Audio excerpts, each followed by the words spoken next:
Hakim Danis belum puas. Walaupun berjaya memperoleh penamat di tempat kedua pada perlumbaan pembuka tirai kejuaraan dunia junior GP 2025 namun pelumba muda negara, Hakim Danis Ramli belum mahu berpuas hati. Kempen 2025 masih lagi mempunyai 6 pusingan musim merangkumi 11 perlumbaan dan cabaran sengit pastinya menunggu pelumba berusia 17 tahun itu dalam kelas junior GP dengan misi utamanya menutup tirai saingan di kedudukan 5 terbaik keseluruhan seterusnya melangkah ke kejuaraan motosikal dunia.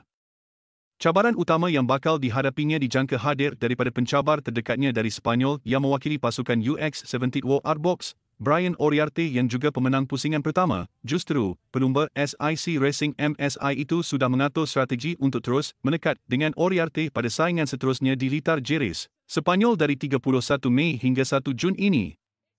Hakim Danis mempamerkan prestasi menakjubkan di Estoril apabila bangkit berada di kedudukan ke-9 dalam sesi latihan bebas kedua selepas menamatkan sesi latihan bebas pertama di kedudukan ke-19. Dia terus menunjukkan bisa dimilikinya apabila mencatat masa ketiga terpantas pada sesi kelayakan untuk menempah barisan hadapan dalam sesi perlumbaan. Pada awal perlumbaan, Hakim Danis dipintas pelumba Ireland, Kasia O'Gorman namun pelumba dari Terengganu itu memberikan saingan sengit kepada O'Gorman dan Riikka Salmela dari Finland pada ketika Uriarte memanfaatkan peluang dimilikinya untuk mencipta jurang di hadapan dan kekal selesa di kedudukan pendahulu. Insiden berkenaan memberi ruang kepada Hakim Danis untuk menjarakan diri dan menamatkan perlumbaan di tempat kedua tanpa sebarang cabaran di penghujung perlumbaan.